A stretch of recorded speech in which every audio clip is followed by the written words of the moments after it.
She was sold before the sun rose. No screams, no farewell.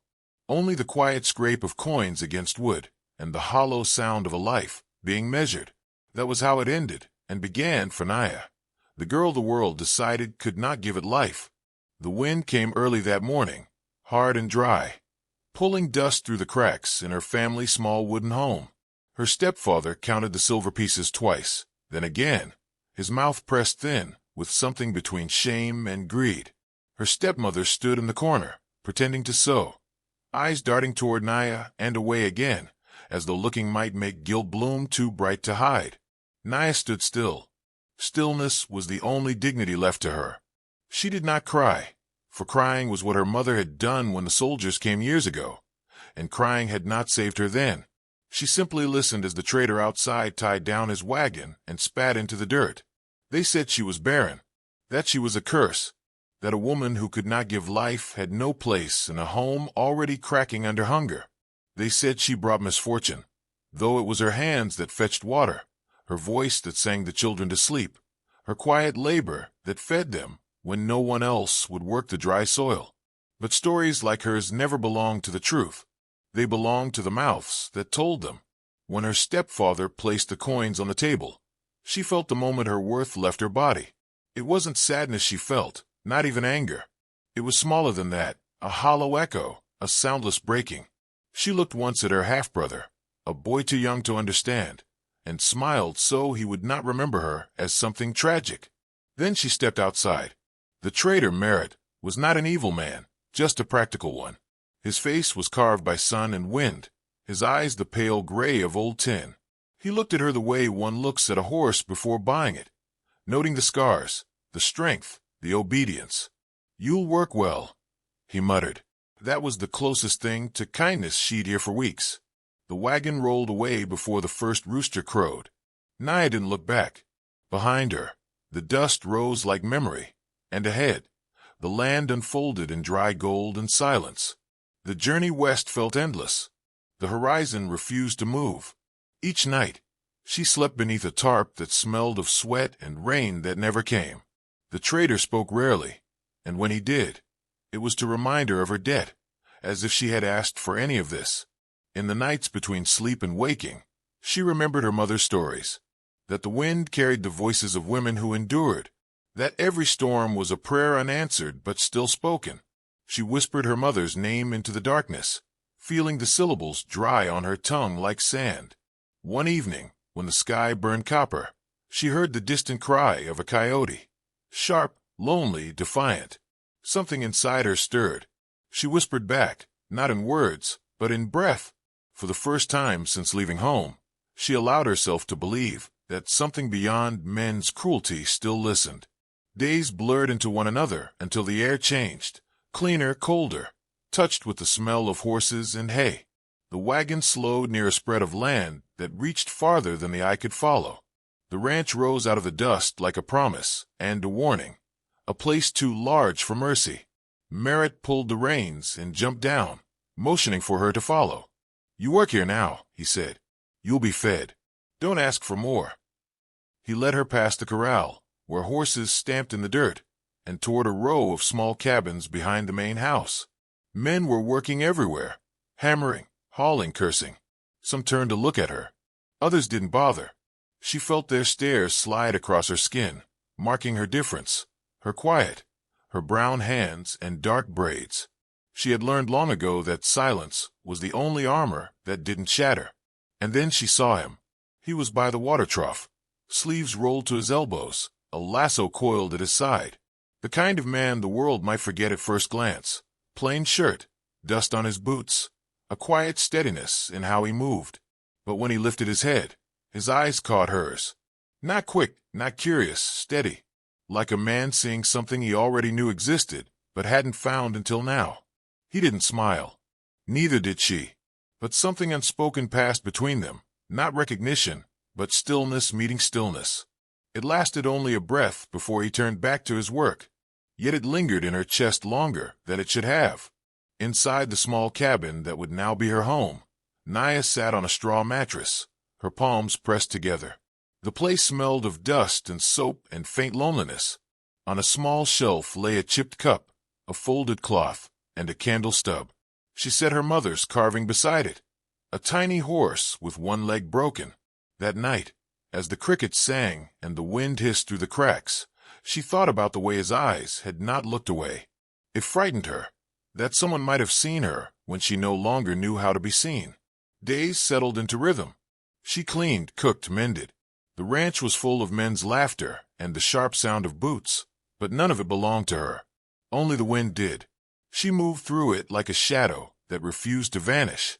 Sometimes she glimpsed the quiet cowboy again, feeding horses, fixing the fence, moving with that same unhurried grace. He never spoke to her, but once, when she stumbled carrying a pail, he stepped forward without thinking, steadying it with one hand before walking away. That night, she sat awake long after the lamps went out. She could still feel where his hand had brushed hers, brief, unassuming, yet impossibly gentle. She told herself it meant nothing, that men like him belonged to worlds where women like her did not breathe. Yet when she closed her eyes, she saw the sky above the ranch, wide, unbroken, and felt, for the first time, that maybe her story had not ended with the sound of coins on a table. Perhaps the world still had one more turn left for her. Outside, the wind shifted, carrying with it the low murmur of voices from the stables. Merritt's rough tone broke through, naming her, spitting her name like an insult. And then another voice, low, steady, answered him, calm as a river before a storm. She froze. The voice was his, the quiet cowboy. And in that instant, as the wind pressed against the cabin walls, she understood. Someone was speaking for her. For the first time in her life, she was not entirely alone. The first words he spoke to her came after blood.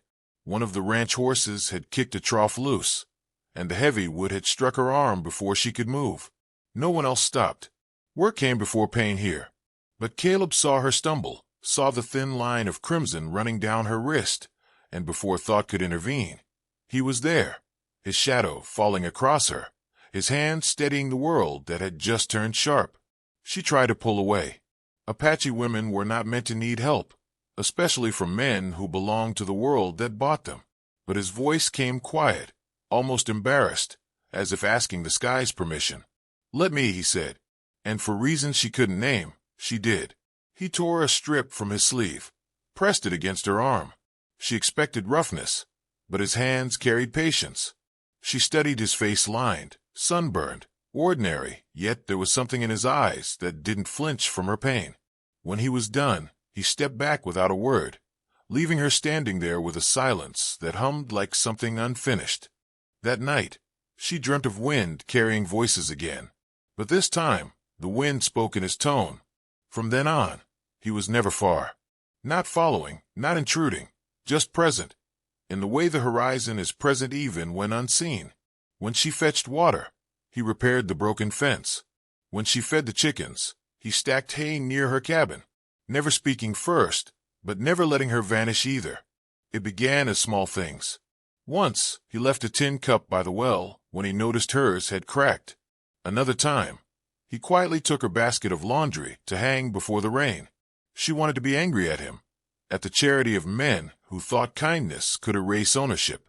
But something in his gestures didn't feel like ownership. It felt like understanding. He spoke to her one afternoon when the air smelled of dust and wildflowers. The ranch lay quiet, the other men gone to the upper fields. "You always look toward the east," he said, soft as if afraid to disturb the wind. "It's where I came from," she replied. He nodded. Must have been hard leaving it. She didn't answer. He didn't ask again. That was how their conversations began, not with questions, but with pauses that allowed room for breath. Over weeks, they built a language without words. She left a coil of thread by the stable door when his sleeve tore. He brought her apples when she looked too thin. She fixed the button on his coat, sewing it with the same care she once gave to her mother's clothing. When he thanked her, she said nothing. Gratitude was too fragile a thing to name aloud. Rumors spread quickly, as dust does. The ranch hands muttered that the cowboy had gone soft for the Apache girl. Merritt laughed the loudest. He told her one morning, his voice dripping with cruelty. He'll get tired of pretending you're more than a servant. She kept her eyes down, but inside, something old and bitter stirred. That evening, Caleb found her near the corral, her face pale with swallowed anger. He didn't ask why. He simply said, "You don't owe this place your silence." She looked at him, startled. "Silence is the only thing I own." He smiled faintly, then spent it on peace, not fear. It was a strange thing, to be seen so clearly by someone who hardly knew her story. He didn't know of her mother's death, or the soldiers who'd burned their village, or the family who traded her name for coins. Yet somehow, he saw all of it written on her stillness, and chose not to turn away. Their closeness grew not from desire, but from recognition. Both of them carried losses that didn't show on the skin. He had once loved a woman too, his wife, dead 5 winters past from fever. He never said her name, but Naya could feel it between his pauses, the way grief lingers like smoke after fire. One evening, when the sun melted behind the hills, she found him sitting by the river sharpening a knife. He looked up as she approached, then set the blade aside. "I heard them talk," he said. "About you. About me." She felt her chest tighten. "Let them talk." He nodded slowly. "I will, but I won't let them harm you." His words were simple, but they landed like a promise. Something inside her cracked open, a small, warm breaking that made her feel both exposed and alive. In the days that followed, laughter returned to her mouth, in small doses. Once, when a young colt slipped free and ran through the fields, Caleb chased it clumsily, tripping over a rope. She laughed then, a quiet, startled sound that surprised even her. He turned, grinning, and for a fleeting moment, the world felt kind again. That night, she whispered a prayer of thanks to the wind, not for safety, but for softness. Still, peace was a fragile visitor. Merritt's bitterness grew as he watched them. He drank more, shouted often. The ranch hands followed his lead, teasing her under their breath, making her work longer hours.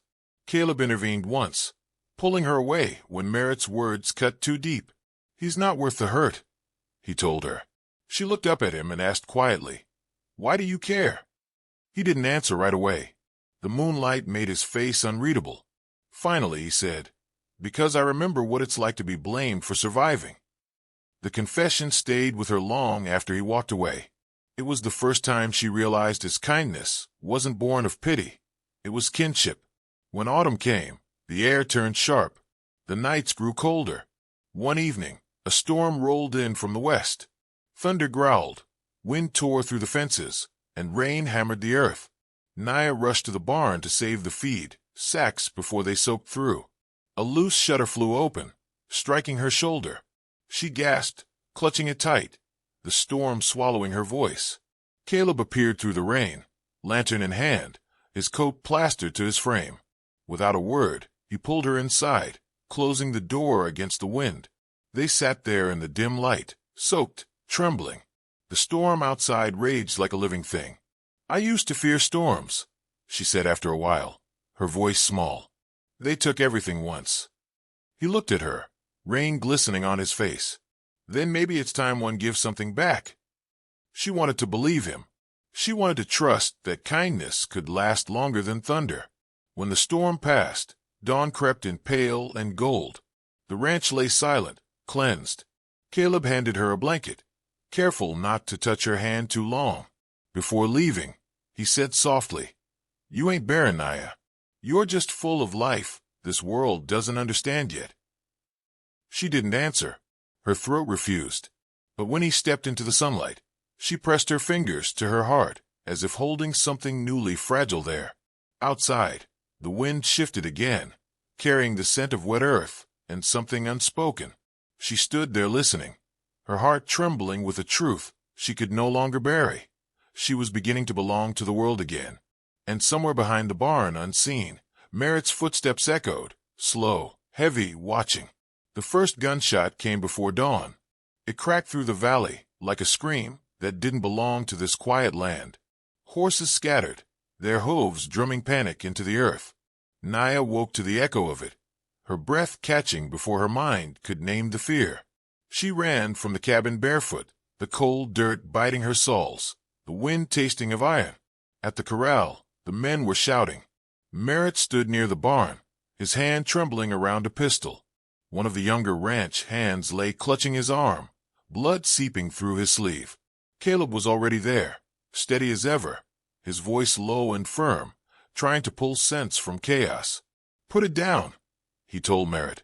"You've done enough harm." Merritt's eyes found Naya. He sneered. "There she is, the witch who's got you bewitched. Ever since she came, nothing's gone right." His words dripped with rage and drink, the twisted logic of a man who couldn't bear the sight of someone else's peace. Caleb moved between them. "You're drunk," he said, but his tone carried no anger, only finality. "Go inside before you do something you can't take back." But Merritt raised the gun again, his hand shaking, his pride louder than reason. The dawn painted everything gold and cruel. Naya felt the world tilt, her breath trapped behind ribs that wouldn't move. The shot never came. Caleb stepped forward and struck Merritt's wrist, sending the gun spinning into the dirt. They struggled briefly. Two men tangled not in hate, but in desperation, and then Merritt stumbled, clutching his shoulder, his breath wheezing through broken pride. No blood this time, only silence heavier than thunder. When it was over, the men scattered. The ranch returned to its strange rhythm of half-work and whispered talk. Merritt left that evening, limping toward the road, muttering curses that dissolved into the wind. No one stopped him, but the damage lingered. Naya could feel it in the way the others looked at her now. Half pity, half suspicion. A woman who brought trouble, who made men fight, who turned quiet hearts to ruin. That night, she packed her few belongings, the small wooden horse her mother had carved, a strip of dried meat, a blanket. She left before the moon reached its highest point. The desert waited, vast and indifferent. Each step away from the ranch felt like peeling skin from memory. The cold bit at her ankles, but she didn't stop. She told herself she was sparing Caleb, that her absence would settle the storm her presence had stirred. But beneath that lie was the older truth. She still believed she was meant to walk alone. By dawn, her feet were bleeding. She found the river again, the one where they used to talk. The water was low now, whispering instead of singing. She knelt beside it, washing the dirt from her hands, trying to make herself feel clean enough to vanish. Behind her came the slow rhythm of hooves. She didn't turn. She knew that sound, that patience. When Caleb spoke, his voice was quieter than the river. "You weren't even going to say goodbye." She didn't answer. The water rippled, breaking her reflection. He dismounted, standing a few feet away. "You think leaving makes things easier?" "For you," she said, still not looking at him. He exhaled, the sound carrying years of weariness. "You still don't understand. I've been alone longer than you've been alive, Naya. You don't make it harder. You make it mean something." The words trembled through her, dangerous and soft. "They'll never accept it," she whispered. "A man like you, a woman like me. I'm the wrong story for your world." "Then we'll write a new one," he said. She turned finally, and the look in his eyes struck her like warmth after winter. He wasn't pleading. He wasn't trying to save her. He was standing on the same ground, offering his heart as something earned, not given. She shook her head, tears burning. "You don't know what it costs to stand beside me." "I do," he said, "and I'm still here." The wind rose between them, carrying dust and light. For a long time, neither spoke. The river moved lazily, like the world holding its breath. He stepped closer. "You once told me silence was all you owned. I'm asking to share it." It wasn't a proposal, not yet. It was a confession made of air and courage. She wanted to step back, but her body betrayed her. Every part of her ached toward him, toward the stillness he carried, toward the simple truth that his steadiness made her feel safe. She lowered her head, her voice a thread. "You deserve a woman who can give you life." He reached out, not touching her, just letting the space between them pulse with meaning. "You already did." Something in her broke then, something built from years of being unseen. The tears came fast, soundless, falling into the dust. Caleb didn't move closer. He waited. She looked at him through blurred eyes and whispered, "Then don't let me go." He smiled a small, weathered smile that carried all the peace he'd been saving. Never planned to. The sun climbed, gold light spilling across them. They walked back together, slow and certain. The land stretched wide around them, but for once, it didn't feel empty. Weeks passed. Merritt's name vanished like smoke. The ranch quieted, its rhythm reshaped by calm hands. Caleb built her a small house near the river, where the cottonwoods bent low and the air smelled of freedom. There were no papers, no priest, no permission, only them and the land bearing witness. On the morning they wed, the sky wore its bluest silence. Caleb took a ring he'd carved from his mother's old silver spoon, the metal warm from his palm. He placed it on her finger, not as ownership, but as vow. "I don't want you to belong to me," he said. "I just want to walk beside you till the wind forgets our names." She took his hand, her voice trembling but steady. "Then let the land remember instead." They sealed their promise, not with a kiss, but a breath shared in quiet reverence. Around them, the grass swayed like applause too soft to hear. Time passed gently after that. They grew into each other the way roots find water. They never had children, but their home filled with life all the same. Injured horses, stray dogs, hungry travelers who left fed and whole. The people who once whispered now came seeking the peace that hung around their porch like light. Sometimes, Naya still woke in the dark, listening for the ghosts of old words, barren, cursed, unwanted. But when Caleb's arm found her waist, the words lost their teeth. He'd murmur in sleep, "You gave life to me." And it became a prayer she carried into every dawn. Years later, when her hair turned silver, she carved a second wooden horse to stand beside the broken one her mother had made. Two figures side by side, small and eternal. And on the last night of summer, as she sat by the river watching the stars tremble on the surface, she thought she heard the wind speak again. Not warning this time, but blessing. "You were never empty," it said. "You were always enough." The moon drifted higher. Somewhere in the distance, a horse neighed, soft and familiar. She closed her eyes, smiling, feeling the pulse of a world that had finally made room for her. And just before sleep claimed her, she whispered into the dark, "I'm home now."